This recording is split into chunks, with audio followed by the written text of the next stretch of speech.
मैं आपको दिखाना चाहता हूँ कि दिनांक 10 अप्रैल 2023 दिनांक 10 अप्रैल 2023 पत्रांक संख्या 299/2023-24 में महानिदेशक महोदय ने प्रमुख सचिव महोदय को ये पत्र लिखा था, आप सब पढ़ सकते हैं।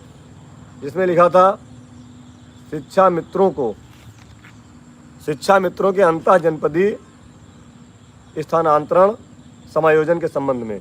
ये पूरा एक उन्होंने पत्र प्रमुख सचिव महोदय को भेजा था, जिसमें पूरी व्यवस्था थी, पूरी टीम बनाई थी, एनआईसी के माध्यम से सब कुछ, सारी व्यवस्था थी कैसे कैसे समायोजन होगा। और ये आप देख सकते हैं उनका 4 पेज का ये लेटर था साथियों। उसके बाद इस पे विराम लगा। विराम लगने के बाद फिर अभी जब लगातार धरना प्रदर्शन और 18 अक्टूबर को कार्यक्रम किया गया, लेकिन मूल विद्यालय जो सबसे सस्ता काम था हमारी नज़र में कि एक लाइन में हो जाता, नहीं हो पाया। पुनः इसके लिए जब चुनाव से पहले हमारी चीज़ें रुकी और चुनाव 4 जून को रिजल्ट आने के बाद 11 और 12 जून से हमने पैरवी करना शुरू किया, तो आप देख सकते हैं एक इसी मूल विद्यालय वापसी को लेकर के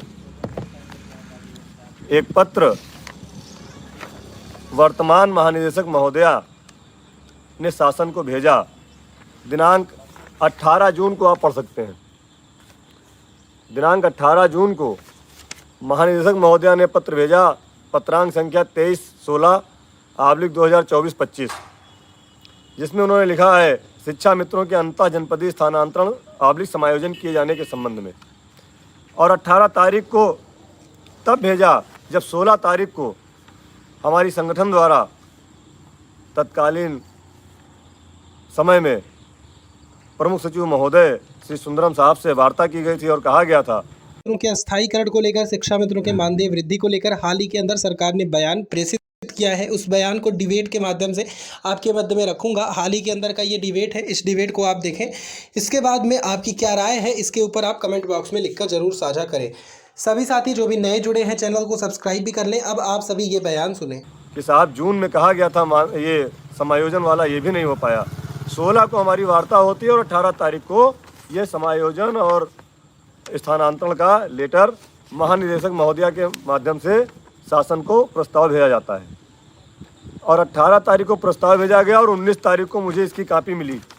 जैसे ही इसकी कॉपी मुझे प्राप्त हुई और इसको पढ़ करके हम लोगों का दिमाग चकरा गया कि अगर ये प्रस्ताव, इस प्रस्ताव पर शासनादेश जारी होगा तो हमारी कम से कम 20,000 महिलाएं इससे प्रताड़ित होंगी, परेशान होंगी।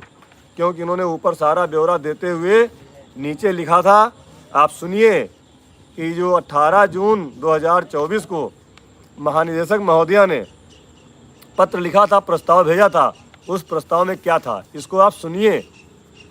इसमें उन्होंने लिखा था सब ब्यौरा देते हुए कि अवगत कराना है कि शासनादेश दिनांक 19 जुलाई 2018 की समय सीमा व्यतीत हो जाने के कारण समायोजन निरस्त होने के उपरांत मूल विद्यालय / प्रथम तैनाती विद्यालय में वापस तैनाती से वंचित शिक्षा मित्रों द्वारा, हमने एक बार आपसे प्रार्थना पत्र लिखवाए थे, आपको याद होगा कि जो हमारी महिला बहनें अपने मूल विद्यालय ससुराल के निकट जाना चाहती हैं, आपने एक पत्र अपने जिला अध्यक्ष के माध्यम से मुझे भेजा था। और इतनी मोटी गड्डी थी, बुलंदशहर में बहुत ज़्यादा थी, कई जनपदों से हमें कोरियर द्वारा आया था।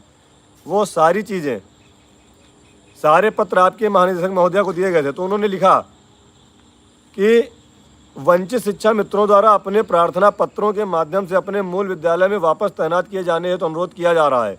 अग्रेतर चूँकि शिक्षा मित्र योजना के अंतर्गत शिक्षा मित्रों का चयन ग्राम / वार्ड शिक्षा समिति के माध्यम से किया गया था और समिति के माध्यम से उनके नवीनीकरण की व्यवस्था का प्रावधान भी है।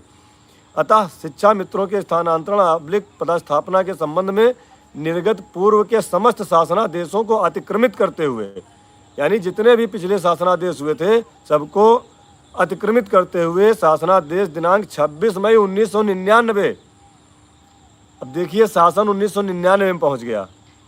1999 में क्यों पहुंचा कि 1999 में